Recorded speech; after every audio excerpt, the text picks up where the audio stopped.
हमारी दिख रही है, चारों ओर उजाला है। आज रामनवमी का पावन दिन है। आज पूरे देश भर में रामनवमी हर्षोल्लास से मनाई जा रही है। आज हम मौजूद है कोटा, पुराने कोटा के जगत माता मंदिर में, जहां के आप यहाँ की भव्य श्रृंगार देख सकते हैं। माता वैष्णो देवी का यहाँ पर भव्य श्रृंगार किया गया है। माता की 9 रूप यहाँ पर विराजमान है। इसके साथ ही यहाँ मंदिर की अगर हम बात करें तो ये 40 साल पुराना मंदिर है। समिति और आमजन के सहयोग से धीरे धीरे माता के मंदिर का निर्माण किया गया और उसके साथ मंदिर की पूजा, यहाँ पर सभी देवी देवताओं को स्थान दिया गया। पर आप देखेंगे कि यहाँ पर राम दरबार है, माता जी की मूर्ति है, शनिदेव है, शिव परिवार है। हमारे साथ मंदिर के पुजारी हैं वीरेंद्र कुमार शर्मा जी। हम इनसे बात करेंगे, मंदिर का इतिहास जानने का प्रयास करेंगे। इसके साथ ही मंदिर में विशेष क्या है, क्या चमत्कार अब तक हुए हैं, उन सारी बातों पर हम थोड़ा सा इनसे जानकारी लेंगे। जी बताइए पंडित जी। भाई सबसे पहले तो हमारी चमत्कारी नैना देवी मैया है जी। ये हमारे से हमारी क्या लोई जलाते हैं, है ना, तो उसमें हमारे माता ने दर्शन दिया हमको। माता निकली जो हमने माता का यहाँ पे स्थापना करा और बड़ी धूमधाम से हमने इनका स्थापना करा। चांदी के सिंहासन में बिठा रखा है माता को। के चमत्कार अब तक आपने देखे, 40 साल पुराना मंदिर है ये। यहाँ पे जो भी आता है उनकी मन्नत पूरी होती है। यहाँ पे आज तक कोई खाली नहीं गया है। माँ का ऐसा आशीर्वाद है कि यहाँ से जो भी आता है उसकी झोलियाँ भर देती है माँ। हमारे को आज विशेष ये है कि हमने 9 चंडी पाठ पूरा हुआ और अष्टमी के दिन हमने हवन करा। हवन करने के बाद रात को माता रानी का जागरण करा। जागरण के बाद फिर हम जोत से 5 बजे विसर्जन जोत हुई। तो इसके बाद अभी भंडारा कर रहे हैं हम और 101 कन्याओं को जिमाकर कुछ देकर और 9 कन्याओं को जिमाकर आम भंडारे का प्रसारण शुरू करते हैं। तो आप लोगों ने जाना कि मंदिर की क्या विशेषता रही है। हम आपको बाहर के दृश्य दिखाना चाहेंगे कि 101 कन्याओं का यहाँ पूजन हो रहा है, आम भंडारा यहाँ पर आयोजित किया गया है। हम आपको दिखा रहे हैं कि यहाँ 101 कन्याओं का भंडारा हो रहा है, कन्या पूजन हो रहा है।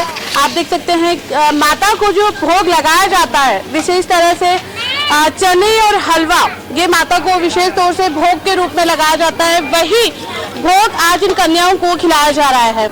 हमारे जो बरसों से इस मंदिर की सेवा पूरी निष्ठा और पूरी ईमानदारी से कर रहे हैं, हम उनसे मंदिर के इतिहास के बारे में जानना चाहेंगे कि मंदिर में क्या क्या बदलाव आया है, क्या क्या चमत्कार उन्होंने अपने जीवन में देखे। जय माता दी। मैं पुजारी जगत कुमार सुखवानी। इस मंदिर में पूरे साल भर में कई कार्य होते हैं, माँ के चमत्कार होते हैं। जिस बूंदी झालावाड़ 12 जिसे बहुत सी औरतों को संतान नहीं होती, माँ जगत माता ने उनको संतान दी है। माँ काली के मंदिर में जो भी सच्चे मन से लच्छा बांधता है, लगातार 40 दिन पाठ करता है, माँ भगवती अवश्य उनकी मनोकामना पूरी करती है। आखिरी दिन 40वें दिन में यहाँ से श्रीफल दिया जाता है माँ का। वो श्रीफल माँ की गोदी में रखकर और उस दासी की गोदी में दिया जाता है और माँ भगवती का जल दिया जाता है। वो जल मियाँ बीबी दोनों ही लेते हैं और माँ सुनी गोद भर देती है। यहाँ पर गणेश जी से लेकर सबसे पहले पितन गणेश जी, उसके बाद माँ काली, माँ अम्बे गौरी, उसके बाद शिव परिवार, हनुमान जी महाराज, राधा कृष्ण, विष्णु लक्ष्मी, गरुदेव, गुरु नानक जी, साईनाथ महाराज, सूर्यपुत्र शनिदेव, काल भैरव, लाल भैरव पूरे दे देता है।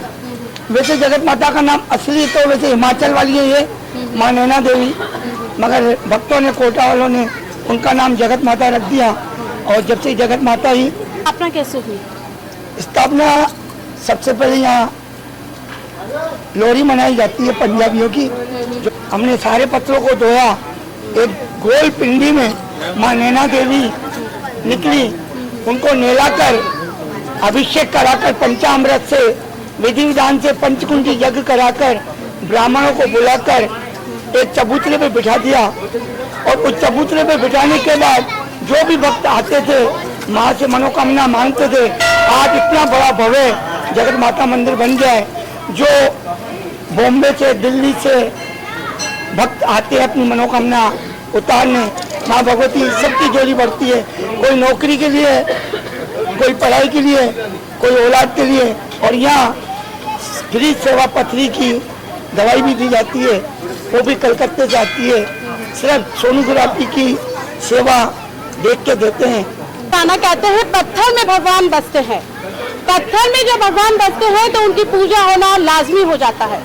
यहाँ भी माता रानी एक पिंडी के रूप में निकली थी। पर्व मनाया जा रहा था, उसी टाइम लोहड़ी के अंदर से ही एक पत्थर निकला था जिसमें माता का रूप को पूजा जाता है। जगत माता कोटा के परकोटे में स्थित है। मंदिर का जो इतिहास है उसकी स्थापना के बारे में हमने पुजारी जी से जानने का प्रयास किया है। अब भक्तों की इस मंदिर के बारे में क्या मान्यता रही है, कितनी श्रद्धा है, उसके बारे में भी हम भक्तों से बात कर लेते हैं। कि हाँ बताइए, कितने साल से आप? मैं 25 साल से कम माता जी के दर्शन करने आ रही हूँ। इसी माता जी इसी माता के दर्शन करने आ रही हूँ बचपन से।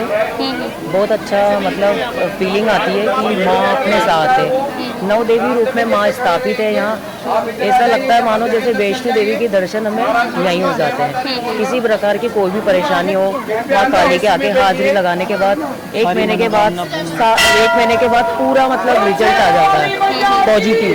बहुत अच्छा फीलिंग होता है, बहुत विश्वास है माँ के ऊपर और हर साल आते हैं करने। आप बताइए, आप यहीं के जन्मे होंगे, यहीं के आप बच्चे होंगे, क्या आपने बदलाव देखे? आपके जीवन में क्या बदलाव है? मेरे जीवन में तो बहुत सारे बदलाव आए हैं यहाँ मंदिर में आने के बाद। और मैं काफ़ी टाइम से मंदिर में आ रहा हूँ, कम से कम 30 साल हो गए मंदिर में आने से। पूरी नव दुर्गा के दर्शन यहीं हो जाते हैं। पूरे वैष्णो देवी का यहीं दर्शन मिल जाता है, हमें वहाँ जाने की जरूरत नहीं है। शेरावाली दिख रही है, चारों ओर उजाला है। 60 साल हो गए मुझे, 60 साल से मैया के दर्शन मिलते हैं और माँ मेरे साथ है। जय माता दी, जय माता। लोगों का यहाँ पर विश्वास है कि यहाँ पर लोगों की सभी मनोकामना पूरी होती है। आम भंडारा भी चल रहा है, आप देख सकते हैं। सभी भक्त माता के प्रसाद का भोग लगा रहे हैं। मंदिर की और भक्तों के प्रति जो श्रद्धा रही है वो हमने आपको बताने की प्रयास किया है कि कई भक्तों को माता पे अटूट विश्वास रहा है, कई बदलाव उनके जीवन में आए हैं। के द्वारा बताया गया है कि यही माँ काली माता है जिन पर मन्नत का धागा बांधने से भक्तों की हर प्रकार की मन्नत पूरी होती है। 40 दिन बाद भक्त यहाँ पर अपनी मन्नत पूरी होने के बाद अपनी इच्छा शक्ति अनुसार चढ़ावा चढ़ाते हैं या भोग लगाते हैं। और हमने आपको ये भी बताया कि कोटा में ये पुराने कोटा का सबसे बड़ा मंदिर जगत माता मंदिर है। यहाँ पर समिति की ओर से लगभग 10,000 लोगों का भंडारा आयोजित किया गया है। छोटी कन्याओं को लाल चुनरी में देख रहे होंगे हमारे टीवी स्क्रीन पर कि छोटी छोटी कन्याएं हैं जो लाल चुनरी ओढ़कर माता के रूप में भोग लगा रही है। आप देखते रहिए मेरे यानी टीना के साथ जननायक।